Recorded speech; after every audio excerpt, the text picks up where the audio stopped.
कभी कभी कई बातें ऐसी होती हैं जो साधारण दिखाई देने वाले व्यक्तियों के मुंह से निकलती है, बड़ी उपयोगी होती है।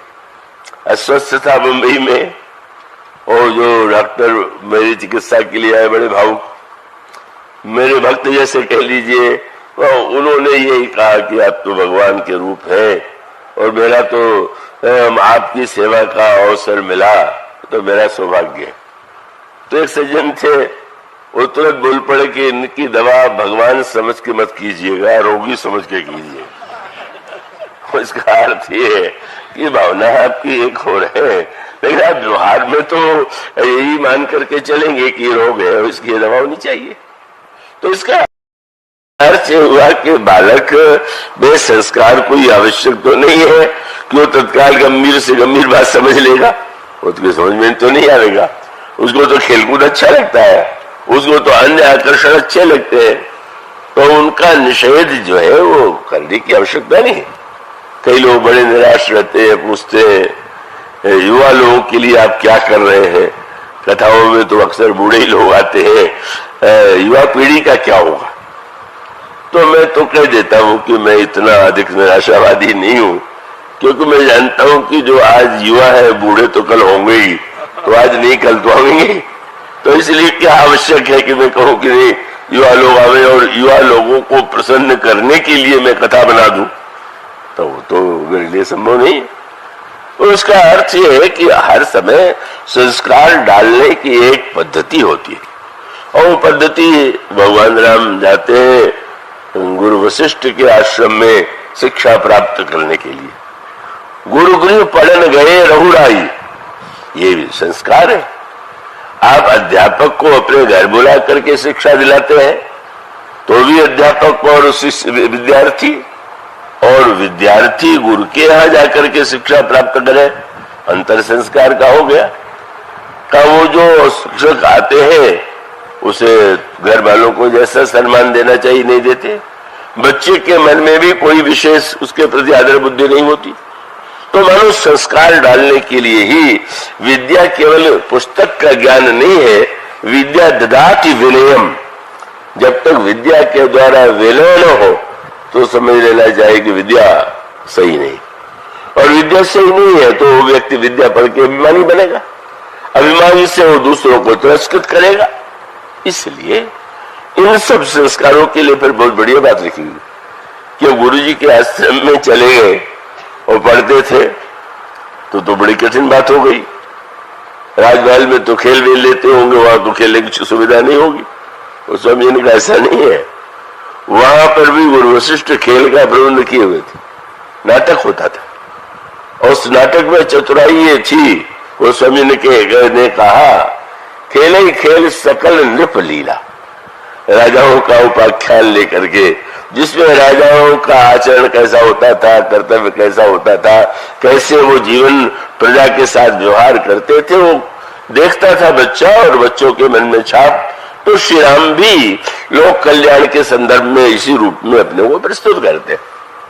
तो ये जो संस्कार की बात है ये बड़े महत्व की है, पर ये अवश्य है कि वो संस्कार किस पद्धति से डाला जाए वो लोग नहीं जानते। वो संस्कार डालने के लिए भी डालने वाला भी तो योग्य होना चाहिए, विवेकी होना चाहिए। वो संस्कार को अगर बोझ बना देगा, दबा देगा तो और उसको विद्रोह उत्पन्न होगा। तो गोस्वामी जी के जीवन में जो संस्कार गुरुदेव ने डाल दिया, थोड़े दिनों के लिए एक विवाह के बाद लगा कि वो शायद मिट गया, पर गोस्वामी जी ने द्वारका में कहा कि मैं बच्चे को अगर लड़कपन में तैरना सिखा दे तो बहुत अच्छा। तो दूरगामी अर्थ है उसका, लड़काई को तैरिबो तुलसी बिसर न जाए। बच्चे को तैरना सिखा दिया गया तो क्या वो सदा तालाब में या नदी में रहेगा क्या? चलना तो उसे सड़क पर ही पड़ेगा, चलना तो उसे और अन्य मार्गों से भी पड़ेगा। लेकिन हाँ, जिस दिन कभी बाढ़ आ जाएगी, नदी में नहाते समय स्थिति आएगी, तो उसका जो तैरने के सीखने की बात है वो उसके लिए सहायक बन जाती है। इसीलिए वो व्यंग गाथा तो आपने सुनी होगी, जब एक पंडित नाविक से पूछने लगे नाव में बैठ के, तुमने बाल्यावस्था में कितनी कक्षा तक पढ़ा? उसने कहा महाराज मैं तो पढ़ू। अरे तब तो तुम्हारा चौथा ही जीवन गणित बढ़ता गया। उन्होंने कहा कि तुमने कुछ धन एकत्र किया? महाराज रोज कमाता खाता हूं। आधा जीवन घर चला गया। तुमने कोई शिक्षा पाई? कोई शिक्षा भी कहाँ मिलती। तुम्हारा 3 हिस्सा जीवन घर से चला गया। पर अचानक आंधी आई, नाव जब डूबने लगी तो उस मल्लाह ने पूछा पंडित जी तैरना जानते हैं कि नहीं? पर वो तो नहीं जानते। तो मेरा तो 3 हिस्सा जीवन गया था, आपका पूरा जीवन जाएगा। उसका अर्थ ये कि वह कला जो बचाने की है वो रोज काम नहीं आती है, पर जिस दिन संकट होता है उस दिन आती है। तो लड़िकाई को परिबो तुलसी विसर न जाए, वो गोस्वामी जी के लिए राम कथा का वह संस्कार, श्री राम की भक्ति का वह संस्कार, श्री राम के नाम की महिमा का वह संस्कार मानो पुनः चैतन्य हो गया, जागृत हो गया।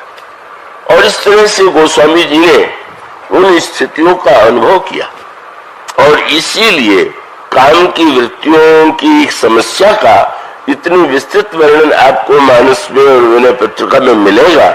उससे स्पष्ट हो जाता है कि गोस्वामी जी की अनुभूतियां उससे जुड़ी हुई हैं और इस दोहे में जो मांग है उस मांग के पीछे भी वह वृत्ति है कि क्योंकि उन्होंने जीवन में उसका अनुभव किया। इस तरह से जो राग का एक काम की दिशा में अभिमुख हुआ था वो श्री राम की दिशा में मुड़ गया और श्री राम की दिशा में मुड़ जाने के बाद स्वाभाविक है कि गोस्वामी जी श्री राम कैसे मिलेंगे, कहाँ मिलेंगे, इसकी व्यग्रता उनके हृदय में उत्पन्न हुई। ईश्वर को पाने की जो उत्कंठा पत्नी के मिलन की थी वह भगवान के मिलन की उत्कंठा में बदल गई और उसके बाद वह गाथा आपने सुनी होगी। गोस्वामी जी नित्य जाते निवृत्त होने, बर्तन में बड़े लोटे में जल लेकर के, जल अधिक होता और लौटते समय वह एक बबूल का पेड़ था उसमें डाल देते सहज भाव से। पर कहते हैं उस बबूल में एक भूत रहता था। नित्य वो देते थे तो कोई ये समझ के नहीं, वो भूत पूजक तो थे ही नहीं, वो तो वैसे डालते थे, लेकिन भूत हो गया प्रसन्न। और प्रसन्न होने के बाद एक दिन वो तुलसीदास जी के सामने प्रकट हो गया और कहा कि आपने इतने दिन मुझे तृप्ति दी है, जल पिला करके आप क्या चाहते हैं? तो उन्होंने कहा कि मैं भगवान राम का दर्शन चाहता। तो भूत ने यही कहा कि महाराज भगवान के दर्शन की बात और भगवान का दर्शन मुझे हुए होता तो मैं भूत ही क्यों होता। लेकिन आपने इस बात पर ध्यान दिया, धन्य है तुलसीदास, क्या कि उन्होंने भूत से भगवान को मांगा। और विचित्र है हम लोग की भगवान से भूत मांगते, यही मनुष्य के जीवन की विडंबना। इसका अभिप्राय हम वही वस्तुएं मांगते हैं जो भूत होने वाली, जो स्थूल नहीं है, जो वास्तविक नहीं है। मानो मांग भी तो सीखना चाहिए, हम क्या मांग रहे हैं। रावण के सामने तो शंकर और ब्रह्मा दोनों आए, पर वो नहीं जानता था कि क्या मांगना चाहिए। इसलिए जब पार्वती जी ने शंकर जी से पूछा कि रावण ने आपसे क्या मांगा, तो उन्होंने कहा रावण मरण मनुज कर जाता। रावण ने मनुष्य के हाथ से मृत्यु मांगी। पार्वती जी को आश्चर्य हुआ, इतनी बड़ी साधना करने का उद्देश्य मनुष्य के हाथ से मरना है। उन्होंने कहा कि नहीं, अपनी समझ से तो अमर होना चाहता था, लेकिन ब्रह्मा को जब सामने देखा उसने कि अकेले शंकर नहीं आए हैं, कहा ब्रह्मा भी आए हुए हैं, इसका सांकेतिक अर्थ है कि शंकर विश्वास के रूप और ब्रह्मा बुद्धि के देवता है। बुद्धि सचित अहंकार शो बुद्धि मन सचित्तमान। तो शंकर जी भोले भाले, बड़ा प्रसिद्ध शब्द उनके कि बड़े भोले भाले। तो जो विश्वासी और भोला भाला होता है उसके ठगे जाने की संभावना होती। तो ब्रह्मा को साथ में ले आए तो रावण सोचने लगा कि अब थोड़ी असुविधा हो गई। शंकर जी से जितना मांगना सरल है, ये बुद्धिमान साथ आ गए, ये कठिनाई उत्पन्न करेंगे। पर अभिमान उसका इतना बड़ा था, कोई चिंता नहीं। क्या हुआ, दोनों आ गए हैं, फिर भी मुझसे तो बुद्धि में छोटा ही है। क्यों? ब्रह्मा के 4 सिर, शंकर जी के 5 सिर, दोनों मिल भी जाए तो 9 ही है। मेरा 10 सिर है तो 1 सिर और बुद्धि अधिक है, मैं कोई चिंता नहीं करता। ये उसका विवेक। 9 सिर देख करके अगर उसके हृदय में 9धा भक्त मांगने की इच्छा आ जाती तो धन्य हो जाती। 9 को देख करके याद आता है 9 का अंक क्या याद दिला रहा है, 9 का क्या तात्पर्य है। वह बुद्धि और विश्वास के देवता को देख करके लगता बुद्धि का फल ज्ञान है, भक्ति का फल विश्वास है। वो भक्ति और ज्ञान प्राप्त कर सकता था, 9धा भक्ति पा सकता था। पर रावण के पांडित्य की समस्या यही है कि उसको वह गणित याद आता है जिस गणित से अभिमान की वृद्धि होती, और इसलिए वो गणित में अपने को श्रेष्ठ मान बैठा। अंतर था ना। 9 को देख करके रावण के मन में बात आई, और विभीषण के सामने जब दोनों जाके खड़े हुए तो विभीषण जी ने सोचा, अरे ये 9 सिर सामने क्या मांगे? बोले गेहूं विभीषण पास तब कहो पुत्र बर मांगो, ते मांगो भगवंत पद कमल अमल अनुराग। एक ने भक्ति मांगी, और फिर रावण अपनी चतुराई से जानता था कि अगर मैं ये कहूंगा कि मेरी मृत्यु न हो तो ब्रह्मा जी अड़ंगा लगा देंगे, कहेंगे वो तो सृष्टि का विधान है। इसलिए उसने गणित कर दिया। फिर वो गणित कि मनुष्य और बंदर ये तो हम लोगों के लिए भोजन है, और ये तो उनके लिए, इनसे तो कोई डर ही नहीं। अगर डर है तो देवता आदि से हो सकता है। इसलिए वरदान मांग लिया कि हमारी मृत्यु जो है बंदर मनुष्य को छोड़ के किसी से न हो। शंकर जी ने कहा कि इसका अर्थ हुआ कि उसने अपने मृत्यु का वरदान मांग लिया कि अब इसी में से किसी से मृत्यु होगी। मानो न जब कोई जानता नहीं कि क्या मांगे, इसलिए आप रामायण में पाएंगे जितने राक्षस से सबको वरदान मिला। रावण कितने वरदान, कुंभकर्ण का अपना वरदान, मेघनाथ का वरदान, राक्षसों का वरदान, ऐसे सारे खरदूषण जितने हैं सबको किसी न किसी से वरदान मिला। और इधर जितने हैं सब शाप, भगवान राम नारद जी ने शाप दे दिया, हनुमान जी को मुनियों ने शाप दे दिया, नल नील को शाप ऋषियों ने दे दिया। लगता है कि इधर शाप ही शाप, पर व्यंग यही वरदान को शाप बना दिया। और जिनके हृदय में विवेक था उन्होंने शाप को भी विवेक के द्वारा वरदान के रूप में बदल दिया। वरदान और शाप केवल शब्दों में नहीं है, आपने उसे किस अर्थ में लिया है, क्या उसका उपयोग किया है, महत्व तो इसका है। और इसीलिए यह जो तत्व था, संकेत है गोस्वामी जी के हृदय में, वह चैतन्य संस्कार था कि जब उन्होंने भूत से भी यही कहा कि भगवान चाहिए, और वह भूत जो है असमर्थ होते हुए भी वो गोस्वामी जी के लिए भगवान की प्राप्ति का माध्यम बना। माध्यम इसने कहा हम तो नहीं, हनुमान जी। और फिर हनुमान जी कैसे मिलेंगे, उसने जाना हुआ उपाय बता दिया। और प्रसिद्ध है कि राम कथा में हनुमान जी आते थे और बहुत ही अपने बूढ़े और रुग्ण शरीर के रोगी के रूप में बैठ जाते थे। वहां पर बता दिया गया वही हनुमान जी होंगे। उस स्वामी जी ने चरण पकड़े और अंत में सचमुच हनुमान जी थे। और फिर हनुमान जी की कृपा से तुलसीदास जी को चित्रकूट में भगवान राम का दर्शन हुआ। ये जनश्रुति में तो है ही, पर गोस्वामी जी के 2 प्रकार की बातें हैं। तुलसीदास जी के विषय में कुछ तो हुआ है जो कि पुस्तकों में आपको मिलता है, और कुछ संकेत हुआ है जो तुलसीदास जी के स्वयं ग्रंथों में जो अंत साक्ष्य उसमें मिलता है। तो चित्रकूट में भगवान ने उनको दर्शन देकर के कृपा किया, इसको उन्होंने, इसकी स्वीकृति उन्होंने विनय पत्रिका में दी। और जब कभी एक दिन मन व्याकुल हुआ तो यही वे कहते हैं विनय पत्रिका में आपको मिलेगा, तुलसी तो को कृपालु जो कियो कौशल पालु चित्रकूट को चरित्र चेत चित करिस। अरे तुलसीदास, तुझे तुम्हारे लिए प्रभु ने जो चरित्र किया था तुम उसका स्मरण करो। और वो 2 बार उन्हें दर्शन हुआ, 2 राजकुमारों के रूप में जब उन्होंने देखा तो वे नहीं समझ पाए कि श्री राम लक्ष्मण है। हनुमान जी ने पूछा तो उन्होंने कहा मैंने तो राजकुमार समझ करके आंखें बंद कर ली।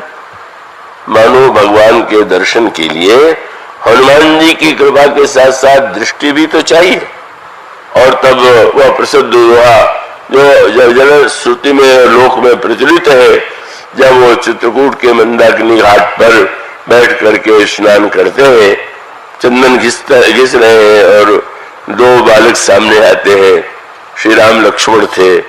और वे जब उन्होंने कहा बाबा मेरे मस्तक में भी तिलक लगा दोगे, बड़े प्रसन्न हुए।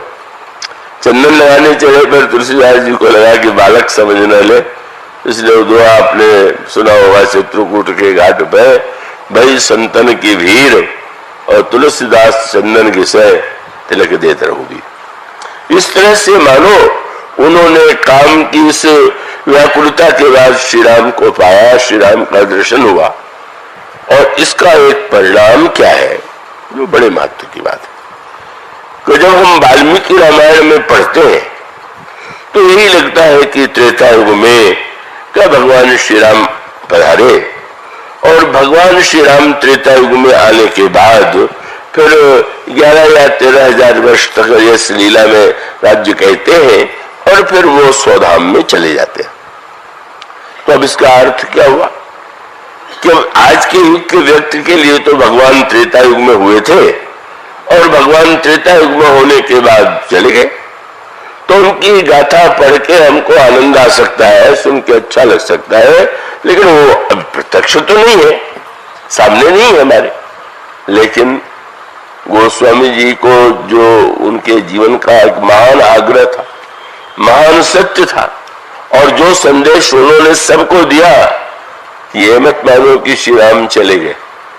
इसलिए आपने ध्यान दिया जब शंकर और भगवान शंकर और पार्वती जी का संवाद होता है तो शंकर जी ने पार्वती जी से पूछा क्या सुनना चाहती, तो उन्होंने जो प्रश्न किए, प्रथम सुकारण कहो विचारी निर्गुण ब्रह्म सगुण बपुधारी पुनि प्रभु कहो राम अवतारा अवाल चरित पुनि कहो उदारा कहो जथा जानकी विवाही राज तजासो दूषण काही बन बस कीने चरित अपारा कहो नाथ जिम रावण मारा राज बैठ कीनी बहुलीला सकल कहो शंकर सुखशीला।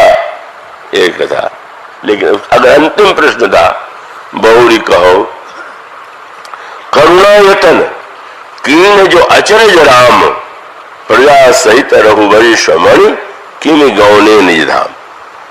आप ये कृपा करके बताइए कि अंत में सुना है कि भगवान सारी प्रजा को लेकर के अपने धाम में चले गए, ये अंतिम प्रश्न था। शंकर जी ने पूरी कथा सुनाई पर अंतिम प्रश्न का उत्तर रामायण में नहीं। अब इसमें विशेषता ये है कि भगवान शंकर ने पूरी कथा सुनाने के बाद पार्वती जी से कहा अछुक राम गुण कहूं बखानी अब का कहूं सुख सयानी या भवानी। मैंने कुछ भगवान राम का चरित्र सुनाया, अब क्या और कुछ सुनना चाहती? पार्वती जी कह सकती हैं कि महाराज अंतिम प्रश्न का उत्तर आपने नहीं दिया कि श्री राम कैसे प्रजाओं को लेकर के धाम में गए, लेकिन सुनने वाला सचमुच वैसा था जैसा होना चाहिए। कई श्रोता तो अद्भुत होते, वो चाहे जितना सुने पर वो रहते वही है जहां पहले से है, वही सुनते हैं जो उनके मस्तिष्क में पहले से भरा हुआ, वही मानते हैं जो उनके हृदय में पहले से स्थित है। पर कितना पार्वती जी ने जब नहीं कहा तो उसका मूल सूत्र क्या है? वाल्मीकि रामायण या अन्य ग्रंथों में श्री राम भले ही परम धाम में चले गए और वो वर्तमान में नहीं है, लेकिन गोस्वामी जी ने इस युग में श्री राम को देखा और उन्होंने आग्रह पूर्वक ये कहा कि वो श्री राम जो है शंकर जी कहते हैं गए कहा, आए आने जाने का प्रश्न ही कहा है, का एक देश में आना और एक देश में जाना ये तो ईश्वर का रूप नहीं है, भगवान है अब भी। यह ऐसी शक्ति थी, यह ऐसी दृष्टि थी जो गोस्वामी जी से पहले किसी ने नहीं दी थी। क्योंकि नहीं इसलिए दी थी नहीं कि वाल्मीकि जी तो उस काल के हैं, उस प्रसंग में उनके लिए यह लिखने से उनके लिए ठीक है कि भगवान ने कार्य किया और चले गए। लेकिन गोस्वामी जी जो सबसे बड़ा आश्वासन देते हैं और ये सबसे बड़ा महत्वपूर्ण उनका अवदान है कि आप भगवान राम को इतिहास की पुरातन वस्तु न समझ लीजिए कि वे पहले कभी थे और अब नहीं। केवल उनकी कथा पढ़े और सुनेंगे इतना नहीं, उनका राम है अब भी है।